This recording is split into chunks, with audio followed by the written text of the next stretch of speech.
Learning Objective 2 begins specifically with the job order costing system and how we record the cost of material and labor in that particular system.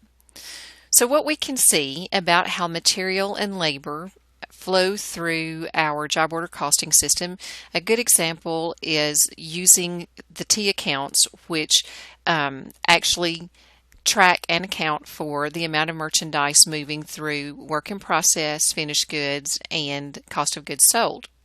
So if you'll take a look at our example, what we see in this particular situation are three different jobs: job number 27, job number 28, and job number 29. And remember from our introduction to cost accounting that we have three different inventoriable costs: material, labor, and overhead. We see those for each job.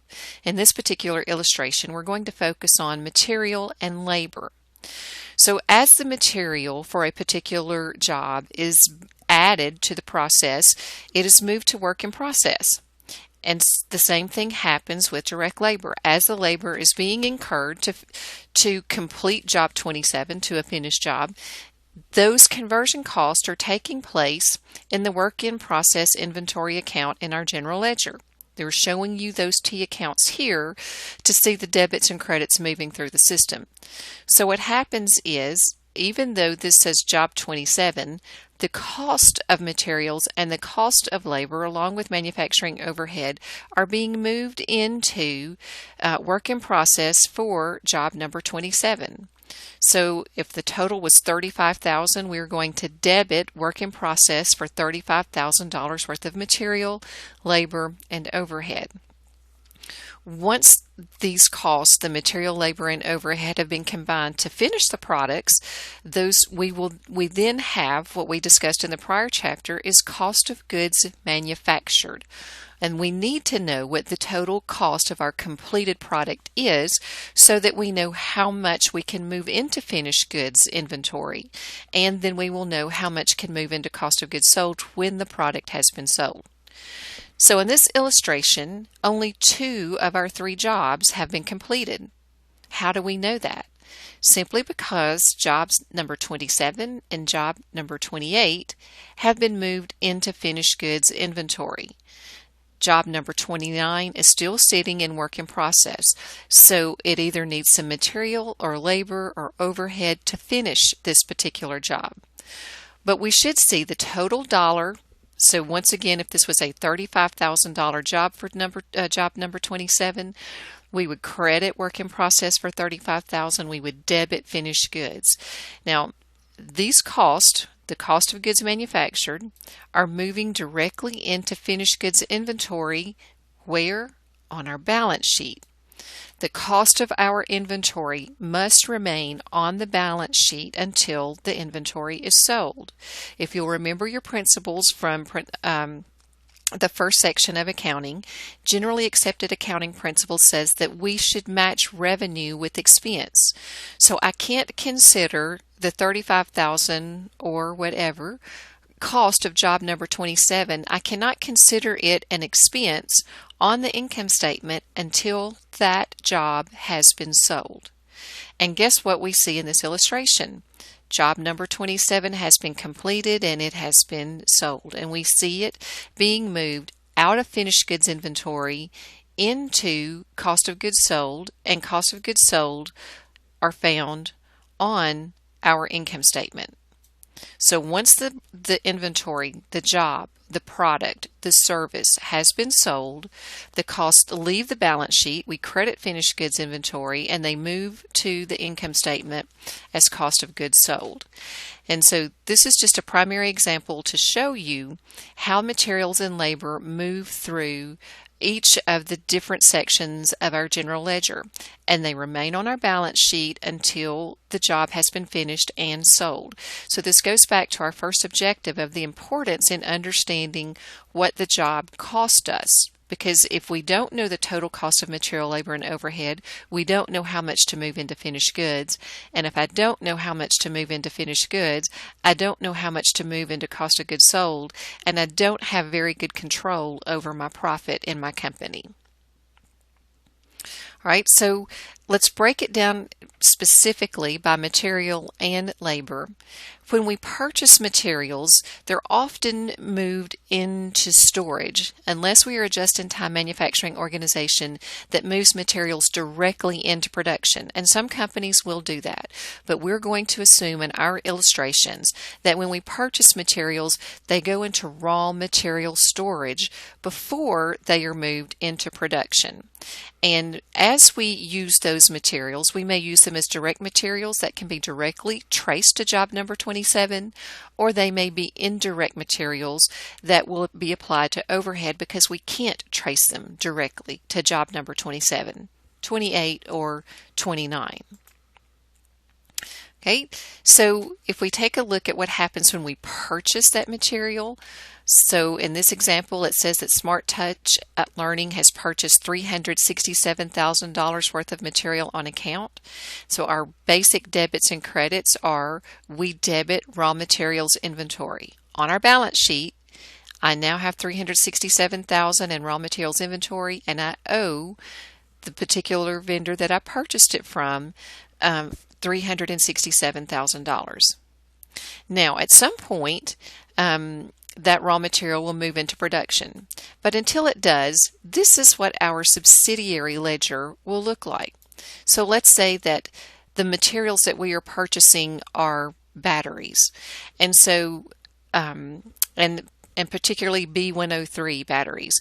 We will have a subsidiary ledger. In our general ledger, we will just have a total for raw materials, but we'd like to know what items make up all of those raw materials. So we will have a subsidiary ledger beneath our general ledger that gives us a detail for every item that we have in raw materials.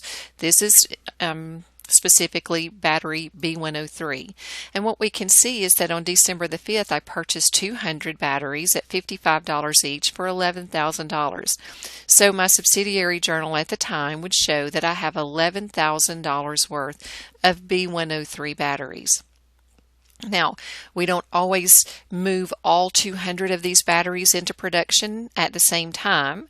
At some point later, we see on December the 10th, 50 of these 200 were requested to be moved into work in process to begin the conversion of the Smart Touch tablets that we're making into completed goods.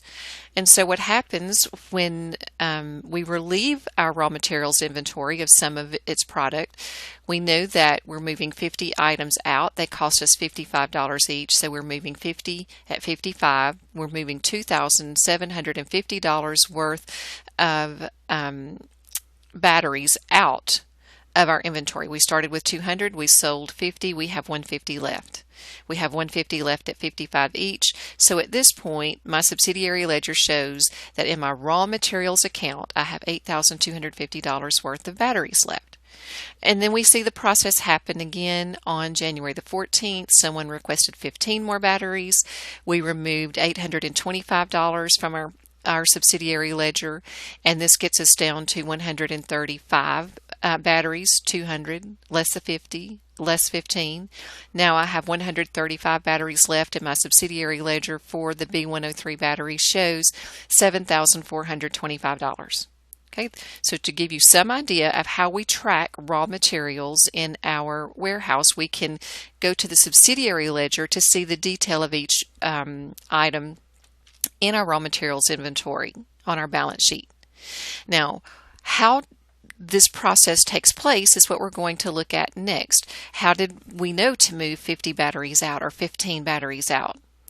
Well, this happens as a result of a materials requisition, and this is usually requested by a manager, a supervisor, someone in the facility. We see it in the manufacturing facility, and so we see where Hugh Patterson requested 15 of the B103 batteries to be moved into work in process. Okay, and where did they go in work in process? Specifically, they went to job number 27. So in job order costing, this is the way we know where our materials went, to job 27, 28, or 29.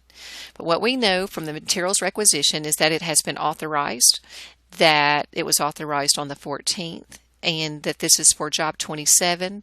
We're moving 15 of those batteries out into work in process for job number 27.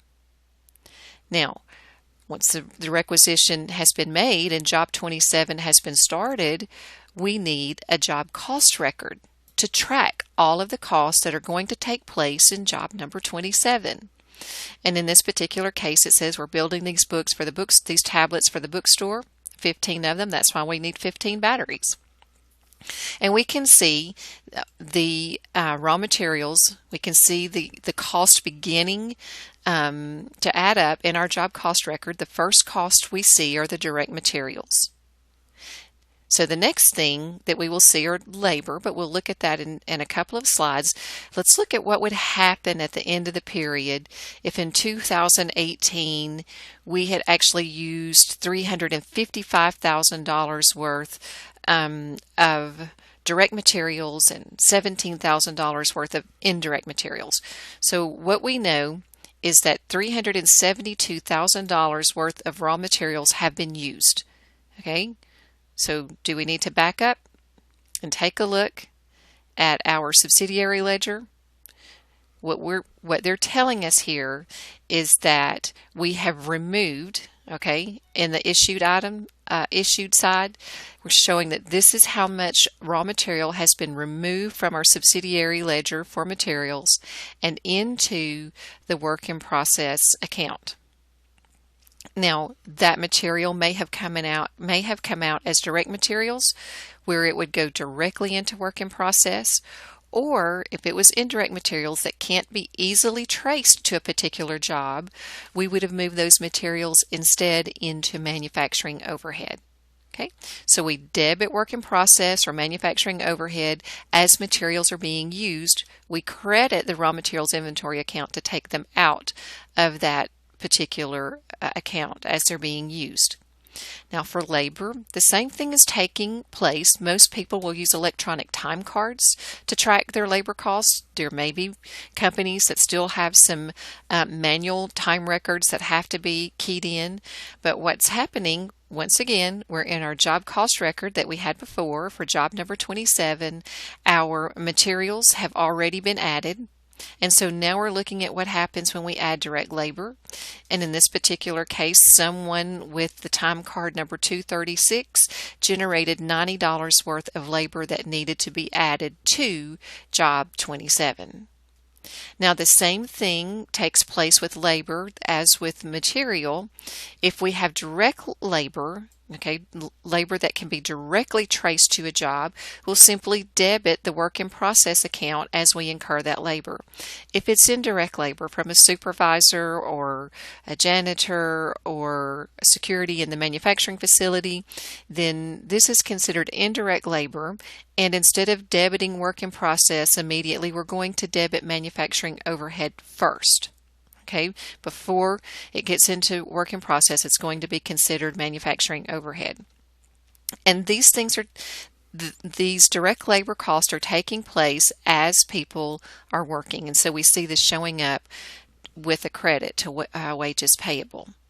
Okay, I know that's a lot to take in. Stop and make some notes, and we will move into the third inventory cost in Objective 3, which is the predetermined overhead rate and how we allocate that overhead.